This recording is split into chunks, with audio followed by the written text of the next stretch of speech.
Good morning, everybody. Thank you guys always for coming out to support Kamau and Felix as we have sports talk with Kamau and Felix, and a great subsidiary of the Love and Stuff family.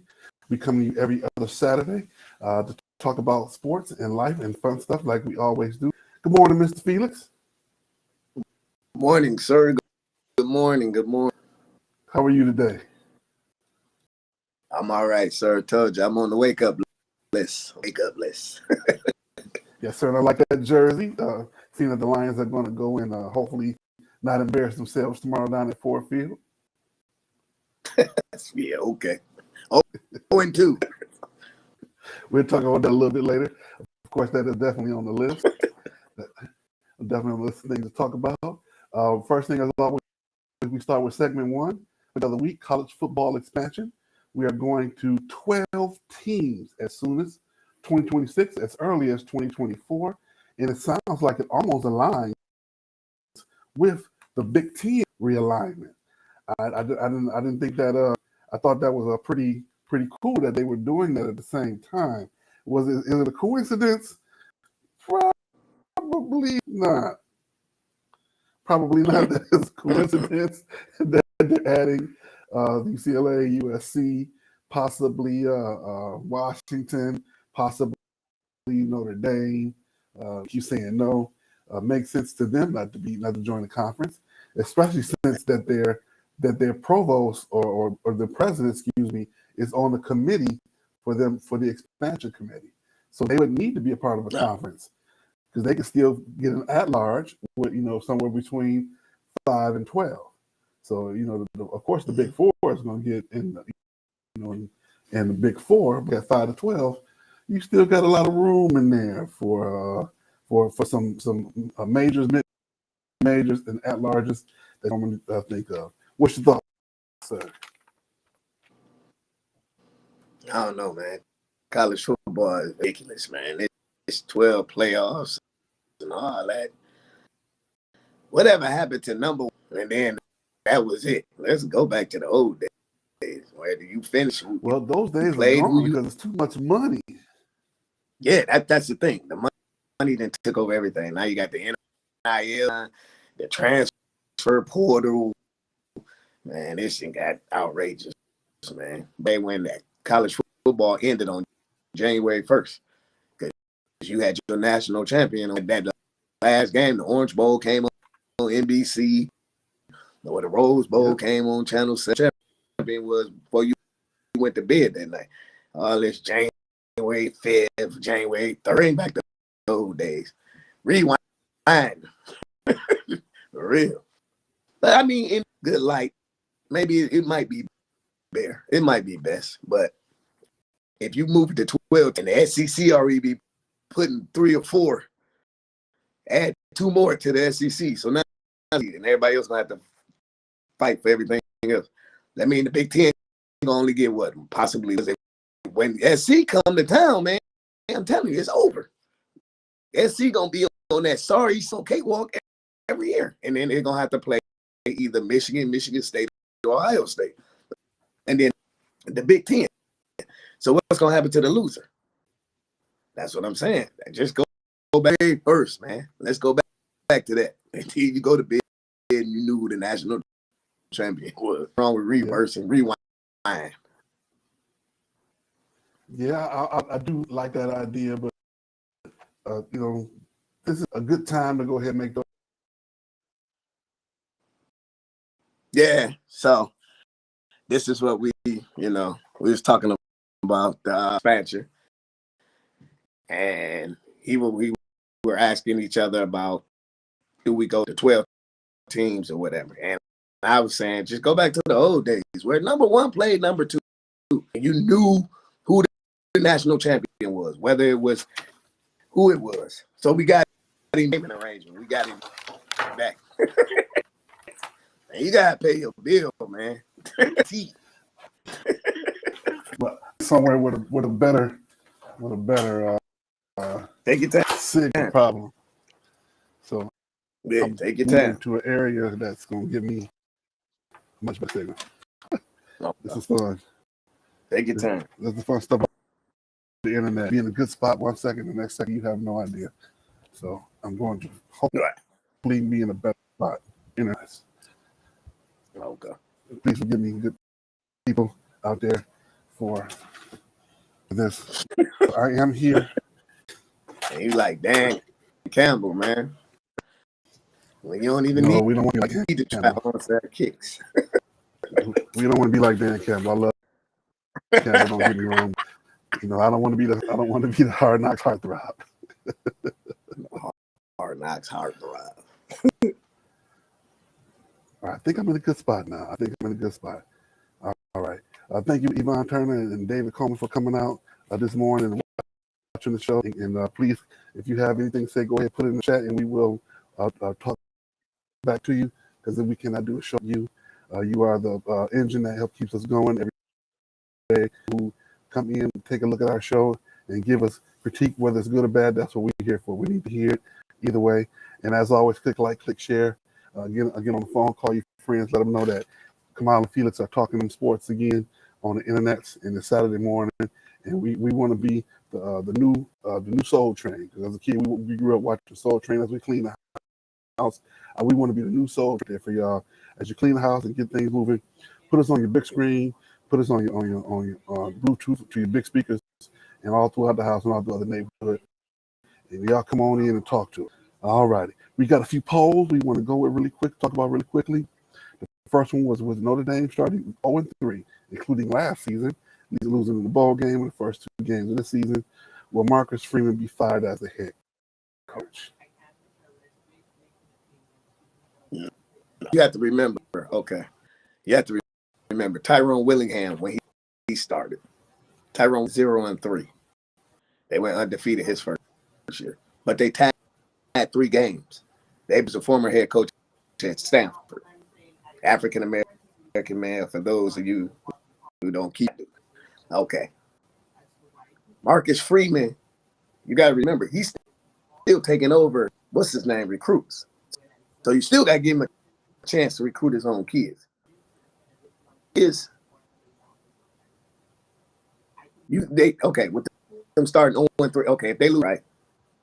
So you have nothing to do but go up. So if those 0-12, right? The good folks in South Bend gonna be mad, but he got my man kid. Give him a chance to get his own kids. Nah, if by 2025 he not Notre Dame back to that national, he out of there. He out of there. Because Notre Dame don't give him the 2025. They gave Tyrone Willingham they gave Tyrone Willingham 2 years to 3 years to recruit his own kids. He playing with somebody else's hand. Once he makes his own hand, you can evaluate him on his own talent. But the thing about Notre Dame is it's so in the academic wise, you're not going to Notre Dame. Athlete. But if you're not hitting the books, like, you're not going to Notre Dame. Lou Holtz ain't on the salary.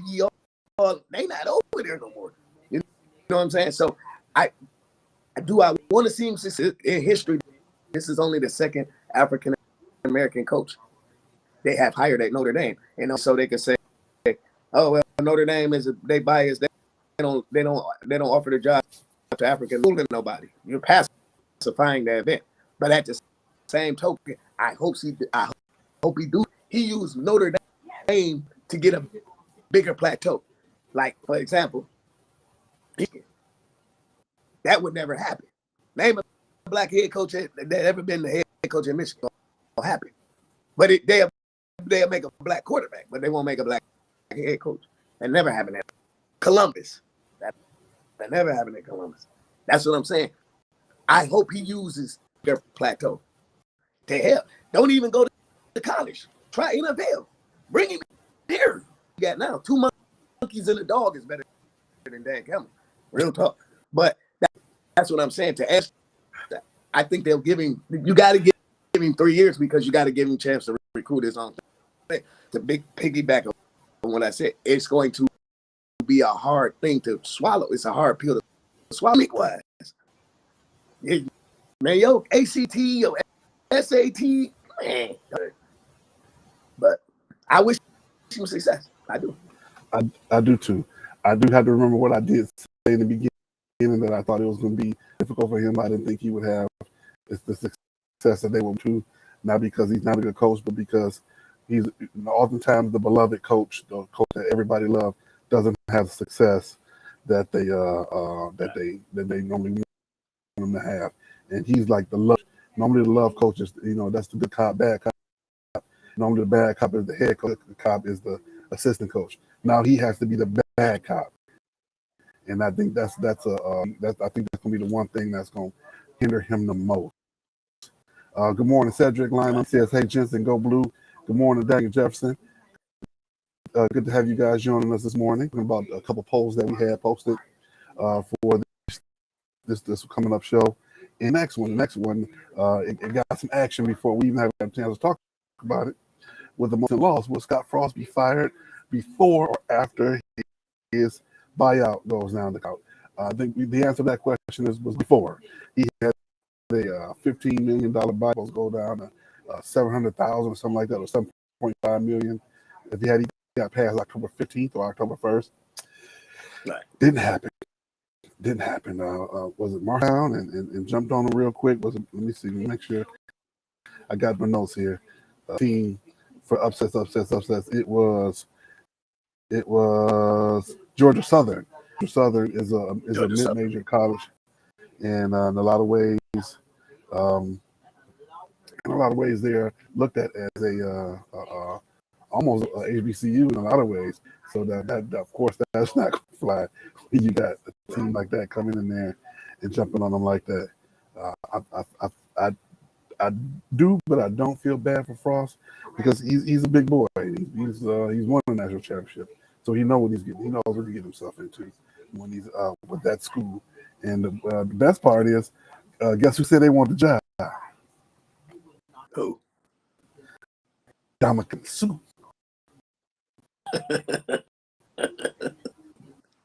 You talk about the former runner up to that. You know what? We got to get out of this. Players becoming players ain't coaches, and all coaches ain't players. So with that being said, that's what I hate to keep beating a dead horse, but that's why we in the debacle we are in Detroit. Stop, please. Go get a coach. Mm-hmm. Please. A coach don't necessarily have to be a former player. And the thing with Scott Frost is, in agreements with you, he a big boy. Shouldn't have never left Central Florida, son. Should have never.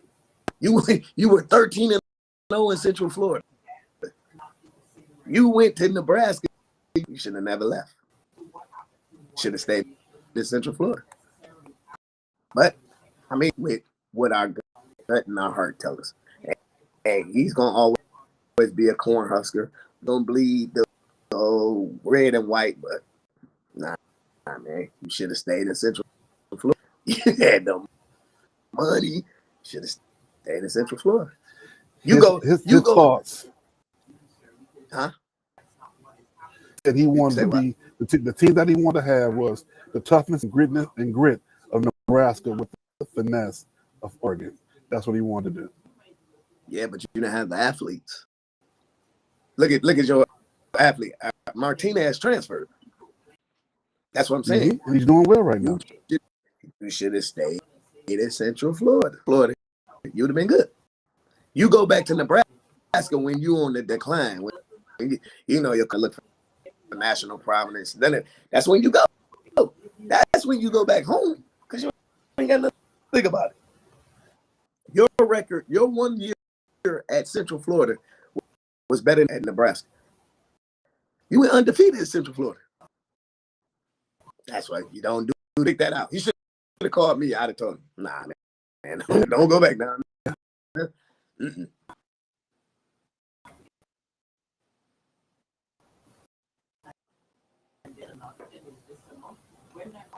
That's my opinion. Well, I wish him for what he has to do with the rest of his life, he got a lot of money to do with. He can, he don't rap. He can go hang out wherever he want to hang. Whether he want a nice little piece of land, and that's what I would do. I would live myself in the land with a lot of acres where I can fish and hunt every day, and got some live where I don't have about going to the grocery store. I go to the butcher once a year and take some chicken and everything over there, have them cut them up. I do it myself. I just take my cow over there in the deep and put that joke in the deep freezer. I'll be good.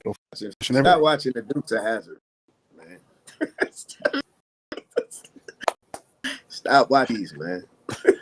Speaking of which, get you a there's beer. a new Dukes of Hazzard coming out. That new country music show. Ladies, that's this. Man, stop watching. Hazzard. Get you a beer at the boards next. That's right. That's my plan when I retire. Have me a big piece of land and go fish every day. And all right, we want to say what's up to Kevin Hunt. Thank you for checking in on this morning, sir. Once again, click like, click share. And I don't have a book. I left it in the other area where I was sitting. Don't get the book. Gratefulness Journey Every Day, book by Mr. Marcus Home. Don't remember that it is the giving season coming up. It is the pumpkin spice time. It is fall. It is Halloween. It is Thanksgiving. Christmas is coming. You get about 10 books on your list. So you go to those parties you get invited to at the minute. You can just put it in the gift bag and just hand it off to everybody as you come in. And they'll be like, "Oh, thank you." They're really grateful for the gratefulness journey. And don't forget to go into our book page and join our page. And on Tuesdays, Love and Stuff. And the other nights of the week, we have other shows within the Love and Stuff diaspora that Life Was So Much Better, hosted by Mr. Marcus Holmes, our man behind. I call him the Wiz because we can't see him, but we know he's working. But this time he's working for good, keeping everything going. All right, we're gonna move forward to our football segment. We got a surprise coming for you. We just get all that together, but we're gonna get there. Good morning, Mr. Darren Smith. I don't know. I got a hey cuz. I don't know if it's your cuz or my cuz, but we got a hey cuz back to you. Thank you for joining us this morning on Love and Stuff. Don't forget to be the new Soul Train. All right. So every Saturday morning, while you clean up, or every other Saturday morning, turn us on. Give us and take a look at us as we're doing it. As a matter of fact, we are going ahead and go out to surprise something that we talked about, and I sent out earlier. We are being joined by Pierre Brooks, the head coach at Frederick Douglass High School in Detroit. Thank you, Mr. Brooks, for joining us this morning. How you doing, sir? Hey, man, how y'all doing? Thanks for having me. Good morning. We want to highlight the locals and coaches who are doing good in the neighborhood and helping out with these kids. It's not an easy thing that you guys do. And we want to make sure hello and thank you for that. You don't always get to do that you deserve. Only thing we hear about is about you doing the good.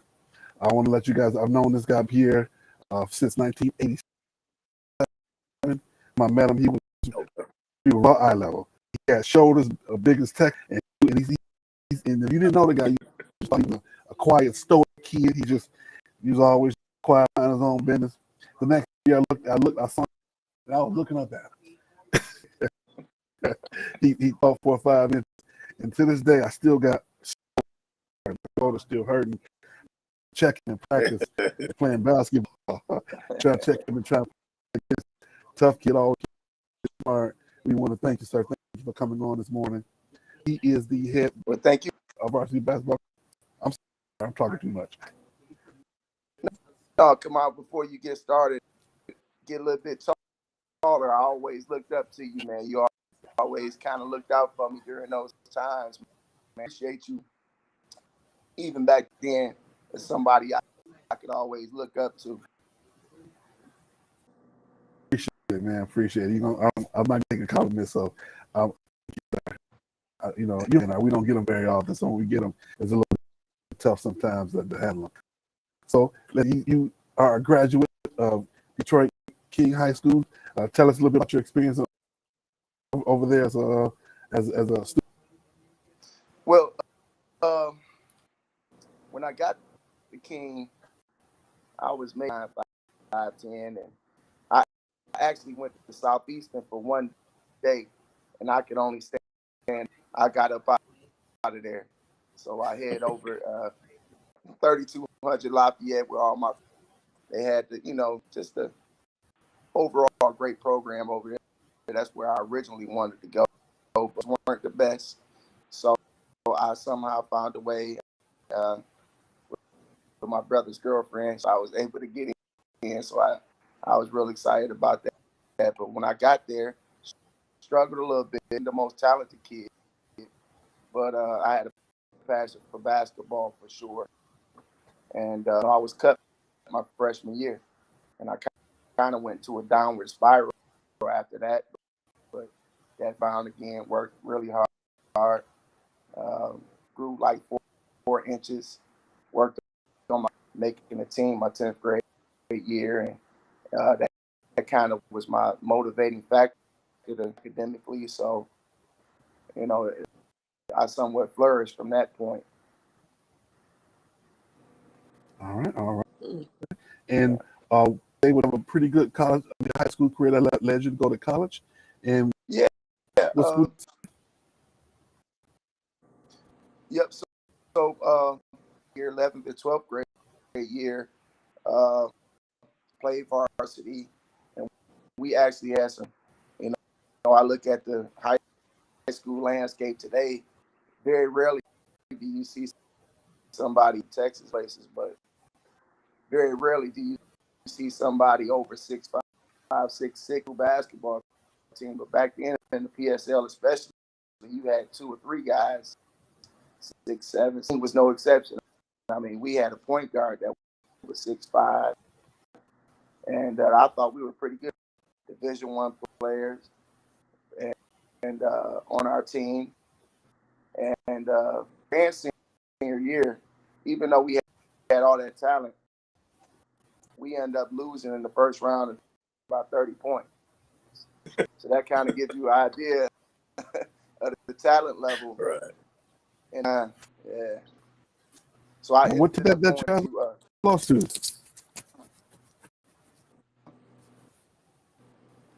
I didn't hear you. Come on. No, what team did you got the year?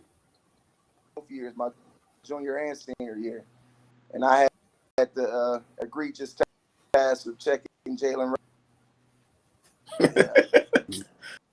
So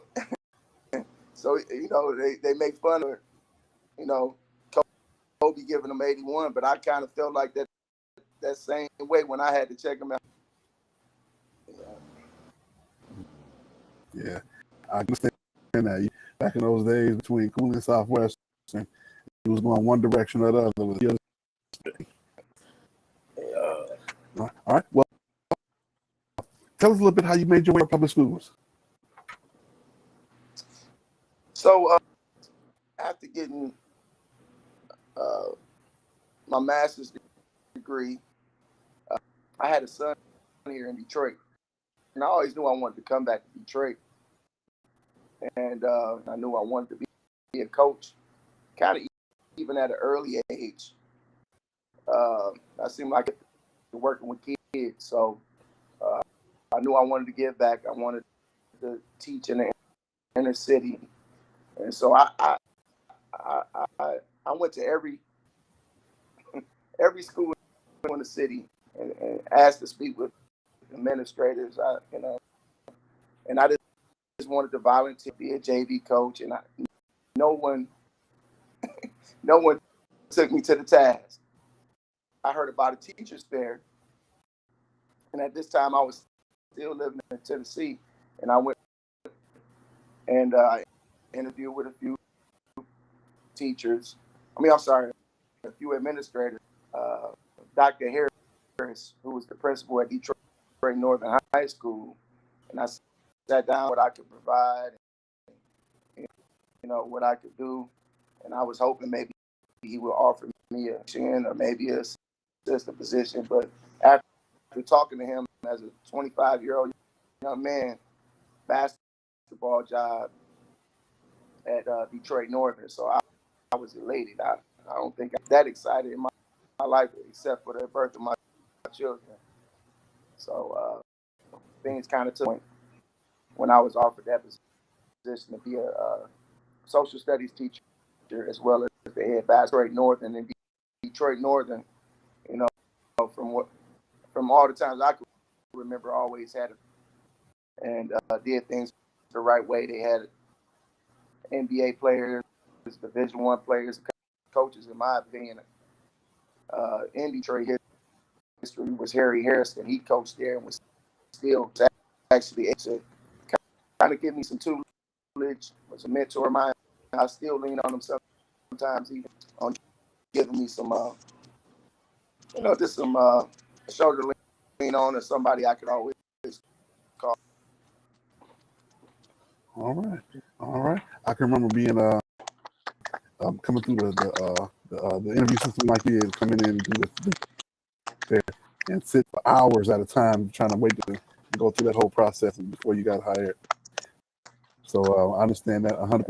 I can remember when we first started at Northern, we had an NBA, I'm sorry, meetings, and guys had a great event because there was a band teacher over there who would come to the games. Y'all were used to him, but we weren't. We come over there and that band player, coach the band. Every time we had the ball, they ratchet that meet up, and you couldn't hardly think. So I had a great advantage over there. So how did you get? I'm sorry, say it again. Come on. How'd you get over?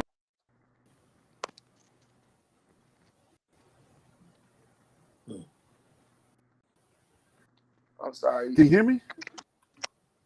Yeah, I can hear you a little bit. Yeah. How did you get to Frederick Douglass High School? Okay.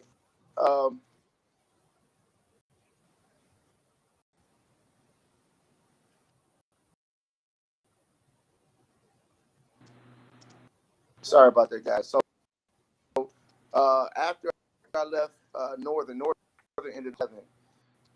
So I ended up going to Martin Luther King High School, which is my alma mater. Ultimately, my dream job. Ended up winning the city championship there in 2012. Had some great talent on that team. As a matter of fact, King had their rivalry game against Cal, and I had the privilege of coaching, to me, one of the top 5 all-time high school. His name is Dennis Northfleet. He played. He was All-American in football. By far, one of the toughest, grittiest players.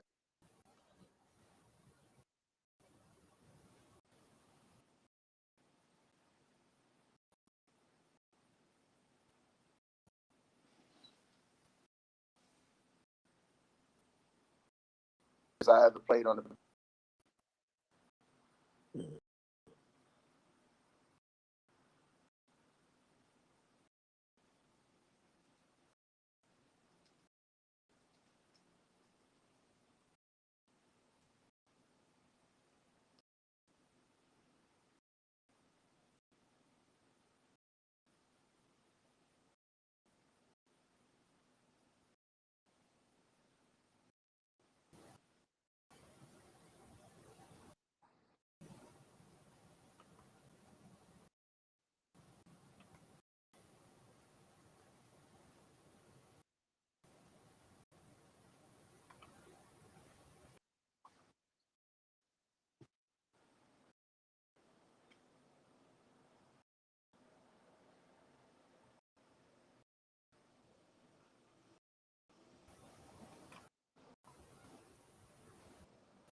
All righty.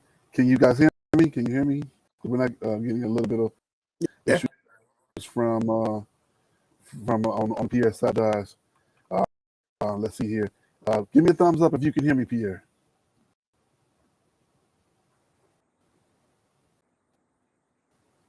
Okay. We are not hearing you very well at all, unfortunately. I don't know if you are having a bad connection spot. Can you check your connection with your internet, really quickly to see what's going on? All right, I do apologize. That's not working out the way it is. Hopefully, we can get him back really quickly. I want to say hello to Freeman, Stephen Smith. We got some people saying, how's it going? And Darren Smith saying how he switched tonight. He's just waking up to join us this morning. Thank you very much for that. Perry filling games. Brother Michael, thank you so much. Good luck today out there in Washington. Ms. Perry, go green. All right, go green, And go let's white, see go here. hard Yes, to go home. the mother of number 17 on the Spartans. Oh, Let's see okay. here. Thank you, Dan Williams. Brian Warsmith, thank you for joining us this morning. My cousin Lee Shante, Jan Holmes Boyd, thank you for joining us. Thank you for all the love this morning. Yolanda Robinson, Kevin Freeman, and Hunt. Thank you so much, guys, for coming in. Looks like we got almost. It seems like those internet gremlins always want to have fun with us when we start. Absolutely. You know what that means? That means we all know something. I mean, anytime something good happening, the internet gremlins come for us when we have something good. But it's okay. It's okay. This is sometimes I kind of plan for something like this. So we're gonna talk. If we all right. Let's see. You good there? Can you hear us now? A bit better now. All right. Okay. Beautiful. The last question I was asked was how you got to Fred D. For those who don't know, this is the father of Pierre Brooks II. And we gonna kiss it up to God, say starting guard for MSU this fall. We're gonna put it from my mouth to God's ears. He's had a great summer in the MVP of the pro-am, the local pro-am, and every time you see a clip of him, he's doing the same thing, which is just working hard and just the spirit of his father. You can see it, second generation. He wants it like a fat kid loves cake, and like a thirsty man wants some water. Working hard. So good luck to him this year. So, but even though that's his son, we want to focus on Dad and focus on Dad what he's been doing in the community. But really quickly, as father son tandem, you were able to win a state championship. Tell us a little bit about that. So it was a state championship. It was tough because we were still going through the pandemic. And the year before that, the 2019-2020 team was probably the overall team that I've ever coached. I mean, we had about 4 or 5 guys with the Division I Titan team besides my son and Javante Randall, and we was derailed and right before districts. I mean, we had great chemistry, momentum was going our way right before. So we were really disappointed about that, but it gave us more fuel to our fire to follow. Really wanted to win that state championship, not just for that particular team, but for the previous team to the point where they were. But that year that we won the state championship, not as the previous year, I actually had to go out and seek some guys in the school with wasn't the best players, but 2 other young men in particular who was I was mentored to him since middle school, but I did some other things. But I always knew he had heart, and he had a little talent with basketball, had IQ, and really, kind of didn't want to play basketball. basketball anymore. So I went and told him, I said, Malik, we need, for me, I think more than anything, in my relationship with him, he decided to join the team.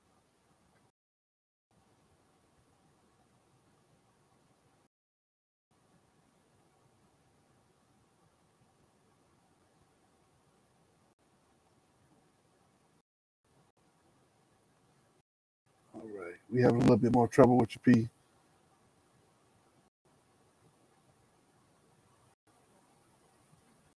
All right, sound is acting up just a little bit again. Mr. Brooks, me.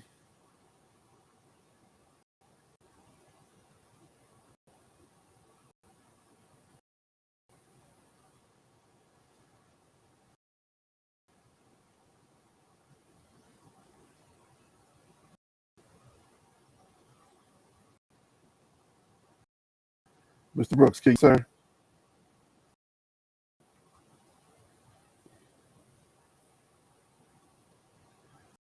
All right. I don't know if you guys out there in internet land can hear him or me, but we have issues with our sound again. We feel bad because this young man has a great story for what he is doing and can and trying to do.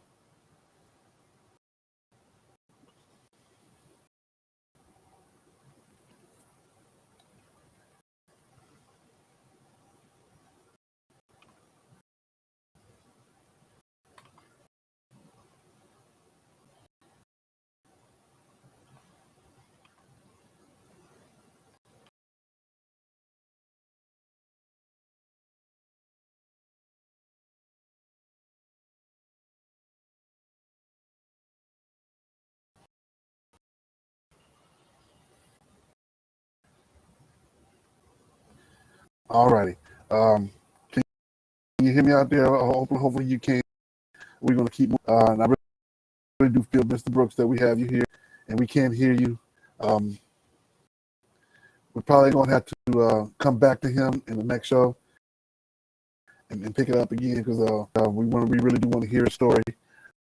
Can you hear me, Mr. Can you hear me, Felix? So now we have issues all the way around with the what's Saturday. This just lets you know that we're doing something well out there. That to me, that just lets me know. That just says, hey, you guys are doing something right out there, and the internet going to come for you and try and beat you down. But we're not gonna let that stop us. We want to say thank you once again. We have a few more people chime in and say good morning to us. We have, let's see, let me get to this information really quickly.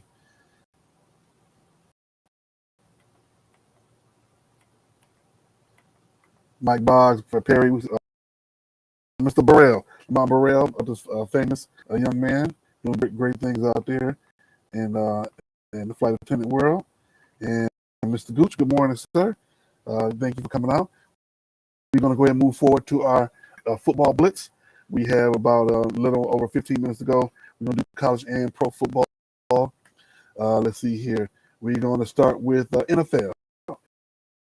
And this weekend's watch list, we have of course, we're going to talk about the Washington Commanders and the Detroit Lions. And we're going to start there with Felix with the jersey. Are supposed to be the favorite for the first time in almost over 2 years.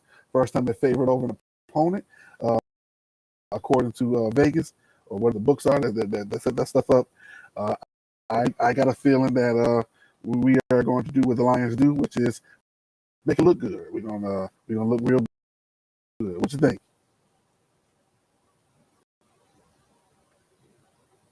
Oh, God.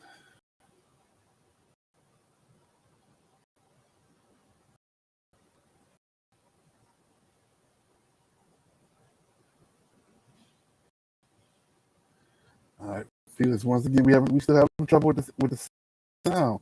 I wonder what this thing is. I know, Darren. You said this. If only way would be the year of the Lion if this was a Chinese New Year for the Lions or Detroit Lions. I don't know. I'm so sorry, everyone else who's taking the time to come out this morning. We do appreciate it. everybody coming out this morning. We having issues. I'm gonna keep moving. We next probably I'm thinking probably be the best game this weekend. Pittsburgh versus New England. You have Mitch Trubisky versus the rookie. I never thought that Mitch Trubisky was a bad quarterback. I always thought that the expectations for him in regards to this coaching staff that he had was a little high. He's going to be in a much better situation in Pittsburgh, where they're going to control the game by controlling the clock, by running the ball and passing discriminately, so they can keep him in the best possible. As long as you're not trying to make him win the game, you're okay. As long as he's able to control it and put your good defense behind him, they should be okay. Chicago, Green Bay. That's going to be going to be a barn burner, but it's going to be a lot of a good action in that game. You got Brett Favre, not Brett Favre, but that's the slip of the tongue. We're going to put him in. He's Stu Sports News. We're going to talk about that in a minute. But the quarterback for Green Bay is looking to do better. He has all these young talent around him.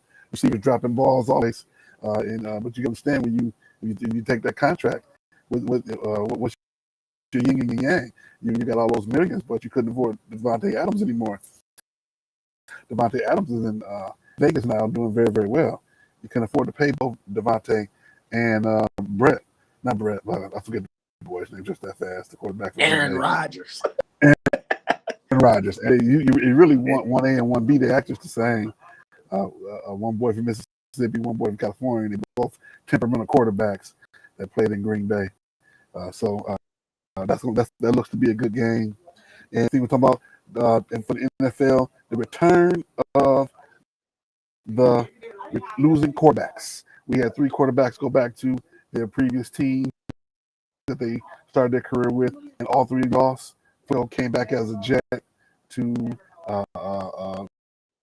Baltimore, and they that probably one game that was nowhere near the closest. That game was not close at all. The score may look like it was close, but they jumped on them terribly.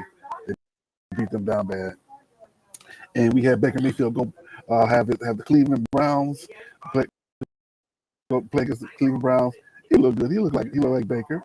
Got behind a little bit, and, as usual, started pressing and started making mistakes, which is the book on Baker. The minute you pressure him too much, he'll make those mistakes. No, that's the book on him. You give him plenty of time, you pick your part, but the minute you stress him, his eyes get big, he start running all over the place. Next you know, he on a bad pass with an interception. That's the book on him. But that's what you're supposed to do if you're a defense coordinator.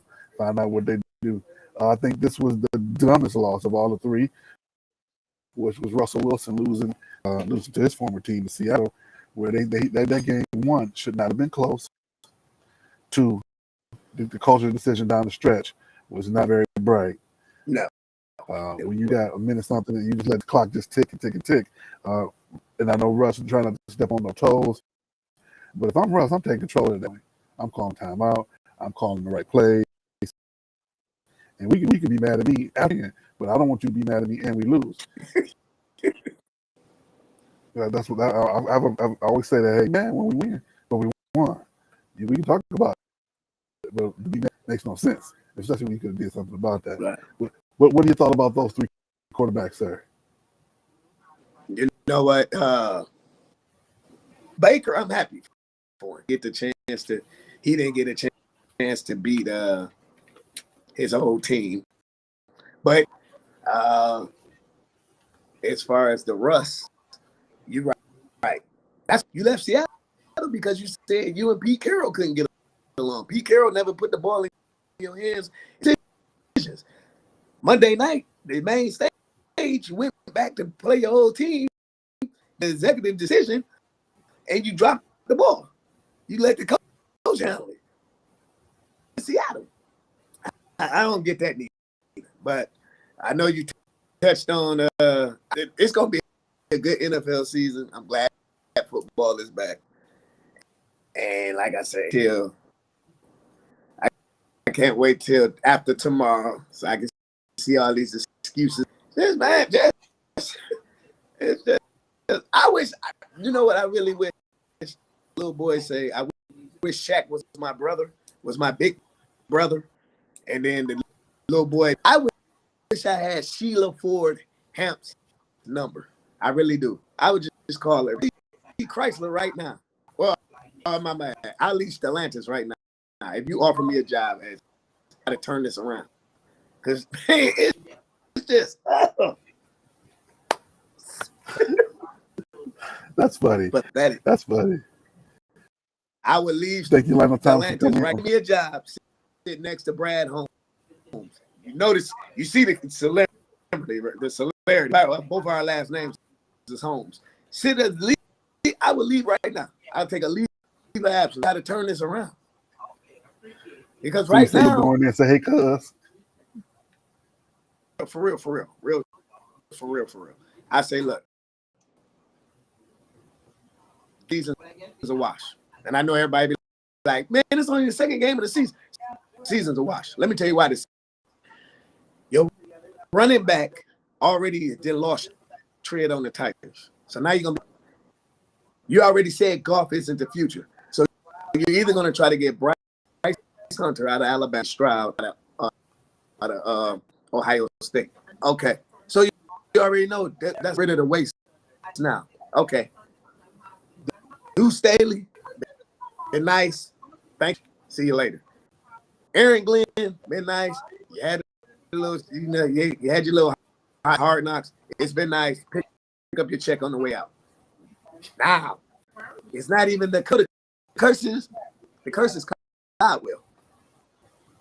When you hired the last regime, 7 wasn't good enough. This man has won more games than your last regime, and it's the curse of Caldwell. Go back and get Jim Caldwell. And I know people like, look, the Oakland Raiders did it with my man.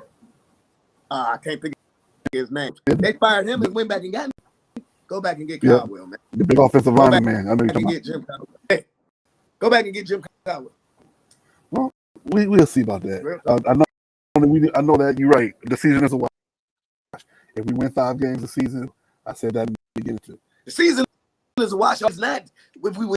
The season is over now. Because you should have lost last, lose tomorrow. Where you gonna get the 7 from? That everybody keeps saying they, including myself. I said 7 from. The season is a loss now. Get rid of him now. Yeah. It's like the girl you think she gonna this time it's gonna be different. Yeah, she gonna cheat on you more than she did last time. Go to McDonald's and get that yellow suit, the red shoes, the red wig, lipstick, and give it to him. That's what Dan Campbell is. Ronald McDonald. Being honest, man. I'm just being honest with you, loving stuff. Hey, I'm with you on that. I'm with you. I don't know about the suit, but I'm with you.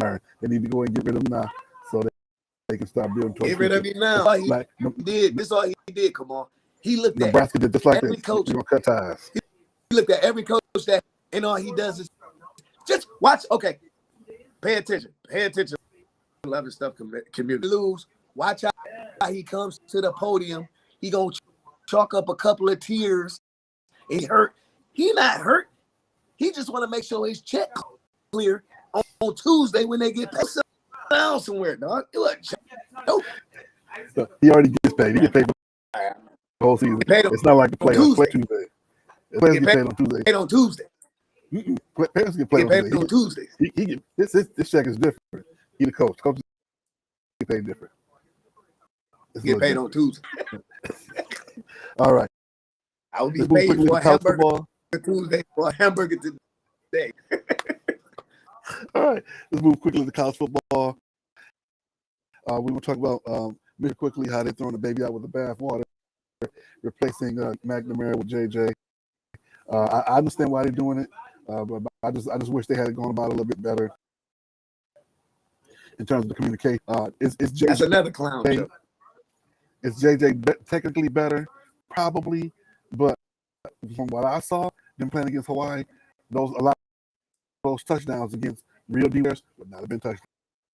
They were just a skosh off. Where those players with that, that's the 2-star and 3-star talent won't be to make that play. But on 4 and 5, don't allow those plays will not be made. We should want to do some. I don't want to put anything bad on the kid, but we're gonna see what happens moving forward with that. If I was Cade, I'd be on the first thing smoking. Amtrak, Greyhound, whatever to get me out. This is what you're doing. You playing with it. Okay, yeah, he's a young man. You're a grown man. You're supposed to make grown man decisions. You first, and he's the starter. Then you came back a week later and said, well, you know, I'm gonna give Cade to start against Colorado State. Then I'm gonna give JJ to start against Hawaii. When he made the first pass to Wilson, I was like, he lost the job. So my thing was, Harbaugh, be a man. Say, okay, look, you won us the Big Ten championship. You won us. Then you beat us against Ohio State. JJ, you the starter. It's JJ's job to lose. That's how a grown man has hearing you play with these guys. Let Kate go, man. If you feel Jay care that Jay, you wouldn't care that Kate left. That's how you know he don't know what he's doing. When they go down to Columbus and they get the stump beat out of them. Well, yeah, no, I don't want to hear no excuses. Because at the end of the day, it's on Jim Harbaugh. He made it once again. It's gonna be an excuse that the University of Misdemeanors they're gonna have. Saying, no, we're still battling COVID. But the only good bright side, the Michigan football season that I have is that I don't have to listen to Jim Brandstatter. That was the worst. Brock next to Bob Greasy and rest in peace, Steve Jackson. That was the man when Bob Greasy and Brian Greasy was playing. Oh, well, you know, Brian got his report card today. Who cares? Yeah. I can get an A and sandwich making two. Oh man, no, hey man, don't start me on them. Please don't start me. All right. Please move forward really quickly. We had a lot of upset last week. We had Appalachian State take down Texas A&M, but they almost beat UNC the week before that. Georgia Southern took down Nebraska. We talked about that earlier. Scott Frost getting the heave-ho. Marshall to Notre Dame. We got a couple good games this weekend. We watch out for the Cal Notre Dame game. Notre Dame can easily go 0-4, 0-3. This season over the last 4 games. And the Michigan game, that's going to be this afternoon. And we want to make sure we keep an eye on that so we can know exactly what Michigan State's going to be this year, in my opinion. That's the litmus test to see how tough they are. Because if we lose that game, we're looking at an 84-75. We win that game, I'm looking at 9-3, 9-3 or better. No, timeout. Stephen A. Smith, timeout. No, they still run the tables. Think so? Who gonna beat them? Don't tell me you think the 3-game stretch. Guys up in Ann Arbor gonna beat them. Well, no, that's not the point. The point, it continues to move forward. It's like, you know, it's a snowball. We want to make sure that snowball keeps moving. But if the snowball gets stopped after this game, it's going to put a little doubt there. Let me dampen your theory. We didn't have a snowball chance in hell against Miami. What did we do? We went down there and kicked the stump out of Miami. And so where was the snowball then? The snowball didn't come till we lost to Purdue. That's when the snowball came because Kenneth Walker didn't play. Kenneth Walker played. We don't lose to Purdue. We don't lose to Purdue. But everybody knows. So that's what I'm saying. They can lose to Washington and still win. They went to him. They can go to Washington and beat Washington. Washington ain't. Look, let me explain. Billy Joe Herbert is not coming through that door. Napoleon Kaufman is not running the Huskies. You know who the quarterback for Washington is? Michael Penix. You know who? Indiana. You didn't really upgrade. Wait a minute, he's a transfer from Indiana? He transfer from Indiana? Right, you didn't really upgrade. That changes things. That changes my opinion. See, I got the pot over here, man. I got the Smurfs. I got them steaming. I told you. You got to get up early. No. I don't think they would lose to Washington. But if they lose to Washington, we still. All right. Now we coming down towards the end of the show really quickly. I want to say thank you for Lionel Thomas Erica Daly for coming in. Let's see here. Christopher Donahue. Let's see here.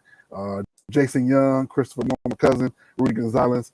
We started a little late, so we're going to go just a few more minutes. We're going to take a quick pause for the pause as we go into Stupid Sports News.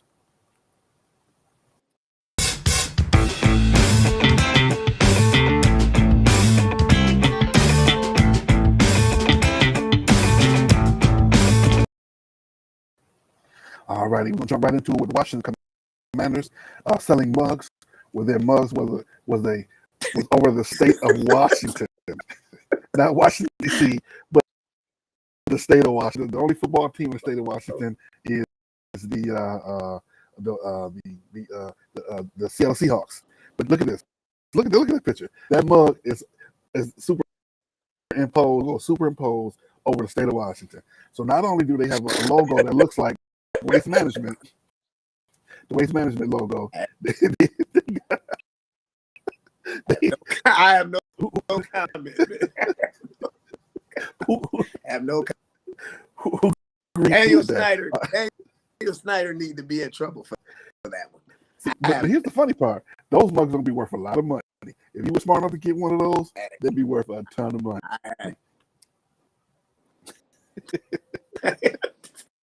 Next, we have Brownie the Elf. I think that's a good thing. On the logo for the Browns, they brought back the old school Brownie the Elf. Oh, Brownie, that's going to be the Elf. That's his name. That's his name, Brownie the Elf. Look at that. There's symbol right there. That's the symbol for the rest of the season. Why don't you put that elf inside that mug?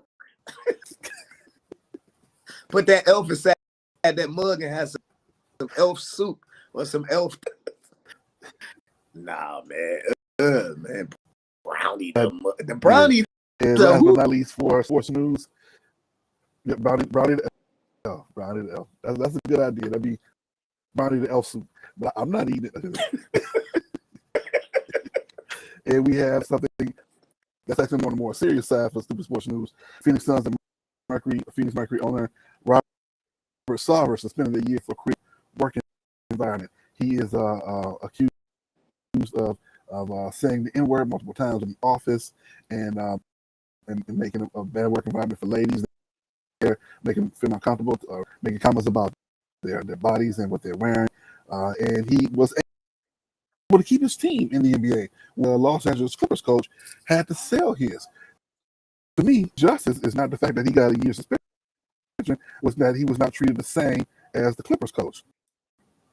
Clippers owner, Donald Sterling. Donald Sterling, yeah. The Clippers owner. Donald Sterling. Right. And I which makes me kind of disappointed in Adam Silver. The only thing is you had video tape of Donald Sterling saying what he server. You don't have no video tape, but you have multiple allegations and people saying this. It should be the same thing. What is the problem? But that's what they do. They pacify us, and they go on and like, okay, this is the part. When Chris Paul played for the Clippers, remember they all took their jerseys off and dropped them in the middle court. The floor, yep. Right. So what are you doing now, Chris Paul?